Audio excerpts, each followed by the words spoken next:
বিশ্বজুড়ে আকাশপথে চলাচল আগের চেয়ে বেশি বাড়লেও একই সঙ্গে বাড়ছে ঝুঁকিও। সাম্প্রতিক সময়ে বিভিন্ন সংঘাতপূর্ণ ও অস্থির অঞ্চলে নো ফ্লাই জোন বাড়তে দেখা যাচ্ছে। এর ফলে আন্তর্জাতিক ফ্লাইটগুলোকে দীর্ঘ রুট নিতে হচ্ছে, খরচ বাড়ছে, আর যাত্রীদের সময়ও লাগছে বেশি। প্রশ্ন উঠছে, কোন অঞ্চলগুলো হঠাৎ করে ঝুঁকিপূর্ণ হয়ে উঠছে, আর কেনই বা এই নিষেধাজ্ঞা বাড়ছে? ফারজানা মিথিলার প্রতিবেদনে বিস্তারিত। ২০২৬ সালের এপ্রিল মাসের তথ্য অনুযায়ী মধ্যপ্রাচ্য এবং পূর্ব ইউরোপে চলমান সংঘাতের কারণে গ্লোবাল এয়ার স্পেসে নো ফ্লাই জোন উল্লেখযোগ্যভাবে বাড়ছে। ভূ রাজনৈতিক উত্তেজনার কারণে এই অঞ্চলগুলোর উপর দিয়ে বাণিজ্যিক বিমান চলাচল ঝুঁকিপূর্ণ হয়ে পড়েছে। আন্তর্জাতিক বেসামরিক বিমান চলাচল পর্যবেক্ষণকারী সংস্থা ইন্টারন্যাশনাল সিভিল এভিয়েশন অর্গানাইজেশনের তথ্য অনুযায়ী সংঘাত, সামরিক উত্তেজনা এবং আকাশ প্রতিরক্ষা ব্যবস্থার সক্রিয়তার কারণে কিছু নির্দিষ্ট অঞ্চলে বাণিজ্যিক ফ্লাইটের জন্য ঝুঁকি দ্রুত বেড়েছে। সবচেয়ে আলোচিত অঞ্চলগুলোর একটি হলো ইউক্রেন আকাশসীমা, যা রাশিয়া ইউক্রেন যুদ্ধ শুরুর পর থেকেই কার্যত বাণিজ্যিক ফ্লাইটের জন্য বন্ধ। এই অঞ্চলে আকাশ প্রতিরক্ষা ব্যবস্থা, মিসাইল ঝুঁকি এবং সামরিক কার্যক্রম এতটাই বেশি যে আন্তর্জাতিক এয়ারলাইন্সগুলো এটি পুরোপুরি এড়িয়ে চলছে। একইভাবে মধ্যপ্রাচ্যের কিছু অঞ্চলেও ঝুঁকিপূর্ণ হয়ে উঠেছে। বিশেষ করে ইসরায়েল, ইরাক এবং সিরিয়া এর আকাশসীমায় বিভিন্ন সময় সামরিক উত্তেজনা দেখা যায়। এছাড়া ইয়েমেনের ওপর দিয়েও অনেক এয়ারলাইন্স সতর্কতার সঙ্গে বা বিকল্প রুট ব্যবহার করে চলাচল করছে।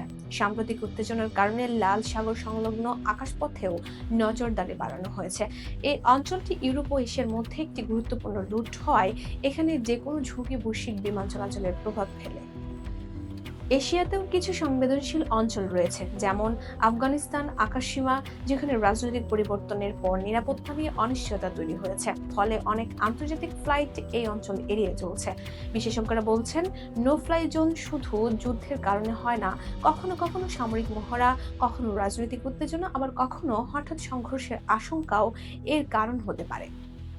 বিশ্ব নিরাপত্তা পরিস্থিতি নিয়ে বিশ্লেষণ করা ওয়ার্ল্ড ইকোনমিক ফোরামের মতে, বর্তমান বিশ্বে আঞ্চলিক সংঘাতগুলো দ্রুত ছড়িয়ে পড়ার ঝুঁকি তৈরি করে, যা আকাশপথকেও সরাসরি প্রভাবিত করে। এর ফলে এয়ারলাইন্সগুলোকেও রুট পরিবর্তন করতে হচ্ছে। যেমন ইউরোপ থেকে এশিয়া যাওয়ার কিছু ফ্লাইট এখন দীর্ঘ পথ ঘুরে যাচ্ছে, মধ্যপ্রাচ্যের কিছু রুট এড়িয়ে চলা হচ্ছে এবং কিছু ক্ষেত্রে ফ্লাইট সময় কয়েক ঘন্টা পর্যন্ত বেড়ে যাচ্ছে। এর প্রভাব পড়ছে খরচেও। জ্বালানি ব্যয় বাড়ছে, টিকিটের দাম বাড়ছে এবং লজিস্টিক জটিল হয়ে উঠেছে। তবে সবচেয়ে গুরুত্বপূর্ণ বিষয় হলো নিরাপত্তা। এয়ারলাইন্সগুলো এখন ঝুঁকি মূল্যায়নের উপর বেশি গুরুত্ব দিচ্ছে। কোনো অঞ্চলে সামান্য অনিশ্চয়তা থাকলেও তারা বিকল্প রুটে বেছে নিচ্ছে। সব মিলিয়ে গ্লোবাল এয়ারলাইন্সের নো ফ্লাই জোন বাড়ার প্রবণতা একটি পরিবর্তিত বিশ্ব বাস্তবতার ইঙ্গিত দিচ্ছে, যেখানে আকাশপথও আর সম্পূর্ণ নিরাপদ নয়, বরং তা সরাসরি রাজনৈতিক ও সামরিক পরিস্থিতির সঙ্গে যুক্ত হয়ে পড়েছে। শেষ পর্যন্ত প্রশ্ন থেকে যায়, এই নিষেধাজ্ঞা কি সাময়িক নাকি ভবিষ্যতে আরো বাড়তে পারে?